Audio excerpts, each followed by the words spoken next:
Hi everyone, I'm Christina. I'm very happy to be here, and I will present to you Mind the Two Gulfs, Fixing Dark Patterns in the Age of AI and Decentralized Systems. First of all, a few words about me. I'm a software engineer at CGDNS, which is a small company. It's a company, and has activities around the ecosystems of multiple open source software projects like CGDNS, PKT, and Econet Linux. I'm also doing part-time master in computer science with an AI specialization, and I am a graduate research assistant at Design Intelligence Lab at Georgia Tech. And my interest in dark patterns emerges from the fact that I wanted to present to you something that is both useful from an engineering perspective, but also from a user perspective. So this is a talk that I prepared especially for this meetup. And why particularly dark patterns? Why this matters right now? In terms of users, because we all use technology, dark patterns erode autonomy, trust, and can lead to financial loss. Data leakage creates a lot of harm, basically. And users usually sense this harm, but they keep insisting using technology because they receive a lot of benefits from the products that they are using. So basically, they are trapped inside using those products. And this is even worse in the context of big platforms and AI, which amplify the impact because of automation and opacity, and also in terms of decentralized systems and Web3, these flows can be reversible. You're probably wondering what are Norman's two gulfs. This comes from a classical book from human-computer interaction written by Don Norman. It's called The Design of Everyday Things. I recommend it. It talks about two gulfs: the gulf of execution, which is the gap between what the user wants to do and the actions the system makes available for the user. And the gulf of evaluation is the gap between what actually happened and what the user can perceive, understand, or confirm. And in the cases of dark patterns, as you would imagine, the situation is that both gulfs are widened. Norman also splits into multiple stages. So the gulf of execution is split into forming the goal. So the user initially forms in their mind the goal. Then they form the intention. Then they specify the action. And then they execute the action. And then in terms of the gulf of the evaluation, the user perceives the state of the world, interprets the state, and evaluates the outcome of the action. And ideally, according to Norman, the design should be invisible. So we should not have very widened goals. Like, we should just use technology in such a way that technology is like a part of us. We shouldn't think too much about what we will do with this piece of software, or what did I just do with this piece of computer or with this piece of technology. So ideally, the design, according to Norman and in general, should be invisible, basically integrated in the activity of the user. And in terms of what are dark or deceptive patterns, this is a term which was coined by Harry Brignall in 2010. And they are also named manipulative, deceptive, and coercive patterns at the recommendation of World Wide Web Foundation. A definition would be tricks used in websites and applications that make you do things that you did not want to do. Classic examples are trick wording, sneaking, obstruction, and I will go through multiple of those during the presentation as it follows. First of all, in terms of taxonomy and detection of dark patterns, main tactics of dark patterns can be grouped into 5 families. And they are a lot of, there's a lot of them apparently. So I found it in a study. They are 68 types. And an issue would be that through automation, there are a lot of blind spots. So basically, using automation detects dark patterns about half of them. So what works to this day is manual detection. So basically, if I'm being scammed online or something happens like that, me as a user, manually, I can see that. But if there's like some sort of a script that has as goal to audit the website or the application or something like that, that script might not detect the dark pattern, and this is an issue, basically. And in terms of the 5 families, we have nagging, obstruction, sneaking, interface interference, and forced action. Nagging, this is persistent prompts that hijack task flow. And as you would imagine, this widens the execution gulf. Let's imagine, for example, persistent wallet connection that just pop-ups on decentralized apps, and they want you to connect the wallet in order to continue on pages that don't actually need you to connect the wallet. Or you have like an AI application that has like a pop-up that says you should try the AI mode, even if the user already said no. In terms of obstruction, these are coming in the form of complex paths for cancel and for privacy. And as you would imagine, this widens the execution gulf. For example, we have crypto exchanges that make withdrawing from them, withdrawing funds harder than depositing funds. Basically, you have like multiple confirmation steps only on withdrawal. In terms of an AI application, you have AI history deletion, which is buried somewhere in submenus, while train model on your data is right there. So it makes you go there, basically. In terms of sneaking, we have hiding and delaying information, mislabeling the X. This widens the evaluation gulf. For example, let's imagine a generative AI image tool that doesn't clearly specify that the output of that application is going to include copyrighted data. Also, let's imagine NFT marketplaces that don't clearly show royalties or extra fees until the very last confirmation pop.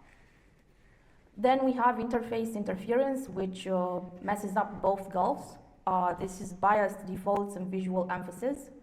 For example, let's imagine an AI assistant pop-up where the primary button is a bright color, use AI to rewrite, and the neutral, just send as it is gray and low contrast. We also have an example from decentralized systems, the wallet approval screen, where the button to approve unlimited spending is like the big button.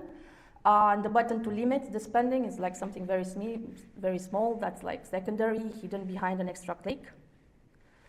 Also we have forced action. This is when you as a user have to do something instead of doing something else. In order to receive, for example, you have to enable the AI feature in order to be able to utilize the application.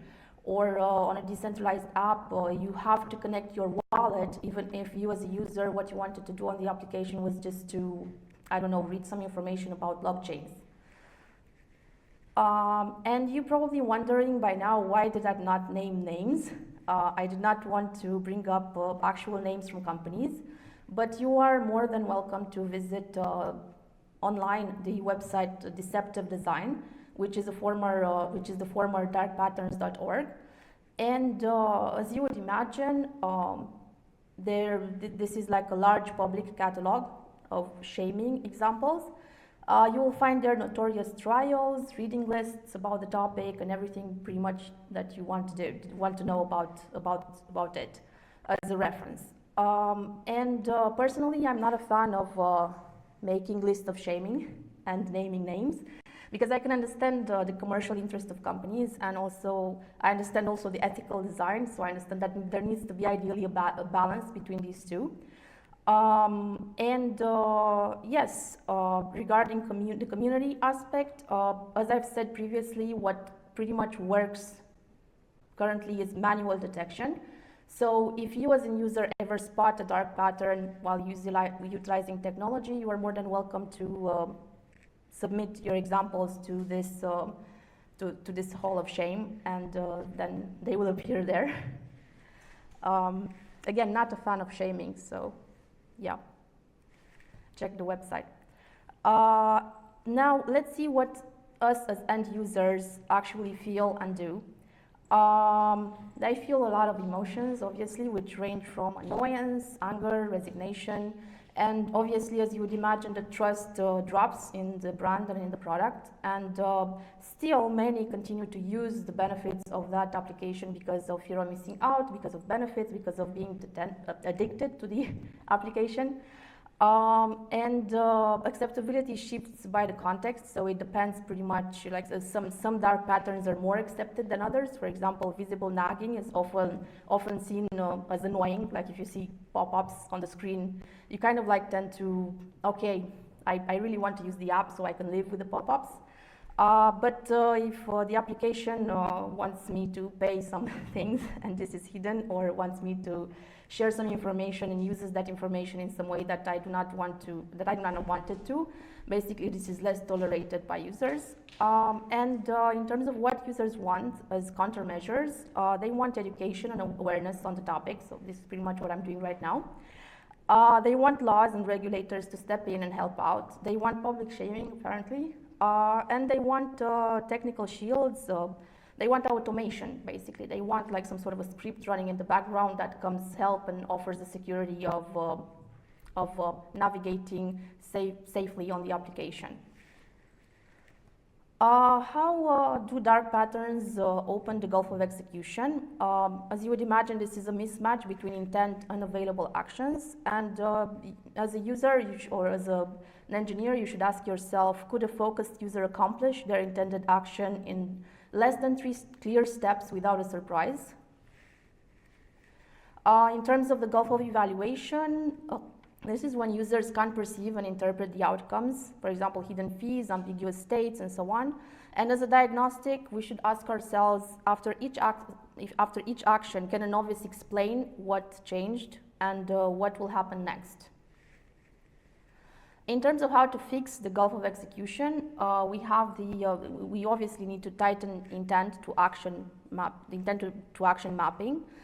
And we should implement clear primary action, remove decoys, neutral defaults, symmetric effort to sign up versus cancel. For example, it needs to be as easy to join as it is to get out from the application. You need the shortest path cancels and privacy settings. Basically, it's like just a click away. You should like implement these kind of features and help users. You should pair tasks with just-in-time information. For example, you have the price, but also you have information about the renewal terms and the data use, and so on. In terms of how to fix the evaluation gulf, this is through richer and honest feedback. We should implement plain language confirmations, visible state, like between trial and paid, time-stamped logs, disclose model automation boundaries. For example, AI suggested this thing instead of that because of this reason. And also come and be transparent and distinguish the UI features of the application from ads and affiliates through label, contrast, and placement. A recommendation is to implement reversibility where it counts. And this can be done through like undo buttons and cool-offs. Friction-free refunds where the law allows. And in terms of decentralized and irreversible actions, for example, on-chain transactions, these are a bit more particular, and they are particular because you cannot go back. There's no undo feature by design. So in this situation, what would be recommended would be to stage confirmations, simulation previews. For example, what exactly will it change, and save defaults. Like basically inform the user before the user doing something in such a way that the user knows what will happen in the future. Because like if that happens, then you cannot like get it back, cannot undo it. And why AI and decentralized systems are particularly a thing in this topic, why do I think at least? In terms of artificial intelligence, we have automation bias. This is when the user trusts AI too much, pretty much believes that the machine knows everything, and like there's like this trust that shouldn't be there, basically. It shouldn't be there because there's a lot of opacity in the systems, and users don't know exactly why the model did something that it did, and not just users, also engineers sometimes. We need explanations, we need confirmation checkpoints and rollback options for artificial intelligence systems in particular. In terms of decentralized systems, we have wallet approvals that can grant huge permissions with a single click, and there's often no undo, as I previously mentioned before. There's a lot of mimicking legitimate UI flows by scammers, and what would be great would be to have human-readable summaries and multi-step verifications. In terms of the legality of the aspect and the ethical context, in the European Union we have a multiple number of legislation, which there's the Unfair Commercial Practices Directive, the GDPR, the DSA, the DMA, and in a nutshell, what they do is to restrict deceptive practices and they require transparency and consent in many contexts as best practices. In terms of in terms of what's going on in the US, we have the FTC, the Restore Online Shoppers Confidence Act, CAN-SPAM Act, and we also notice currently a growing state privacy and auto-renew laws. In general, like if I were to make what I've seen on the topic, dark patterns, some of them are illegal, so the most serious ones are considered illegal. However, most of them, they are kind of at the boundary of best practices and recommendations. So pretty much it's like, yeah, the GDPR recommends us this as a best practice, but companies, it seems that they kind of like fall into the pitfall of, yeah, but I want customers and I want to manipulate them and I want them to pay and so on. And so like they forget about the ethical design and they prioritize their own products. And as I've mentioned before, ideally there should be a balance between these two. Now, why we as engineers should care about the topic? Now, obviously implementation defines user behavior. Small design choices lead to big ethical effects sometimes.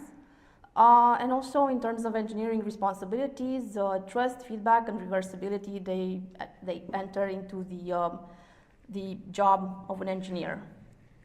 As I promised, I made a checklist for engineering teams, which can be used for assessing your products. First of all, I will just read it. Make intent, action, result obvious and direct. Use neutral defaults. Users must choose, not be auto-opted in. Show costs, renewals, permissions, and data use before the click. Always offer undo. If undo is impossible, for example, in the cases of blockchains, show preview and double confirm. Make system changes visible and explainable. Users must understand what just happened, basically. Don't just optimize for conversion. Track where users get frustrated or go backwards. Particularly for AI features, explain suggestions in plain language and allow users to easily turn AI off and restore the original. And for wallet flows, use human-readable permissions and default to maximum access, and mark irreversible actions clearly. Now, in terms of users, this is a small audit that you can do when you're using technology. Pause when the UI tries to rush you. For example, only 3 products left. Countdown timers. We'll have like Black Friday soon, so the famous countdown timer there, so be aware of that at least.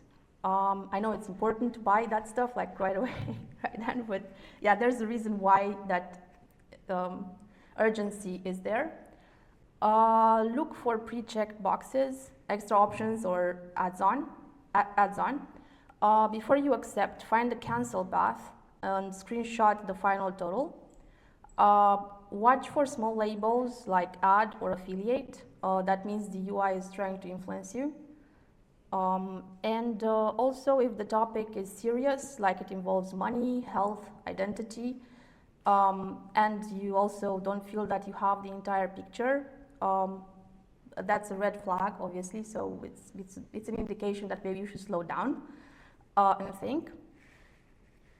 Okay, this is these are the main sources and the tools used for for preparing for this presentation. And yeah, thank you so much. I hope you enjoyed it. Again, I made this presentation specifically for this meetup, so it's probably the only time that I will deliver it.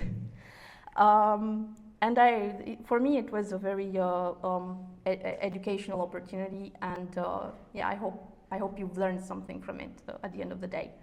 Yeah, thank you.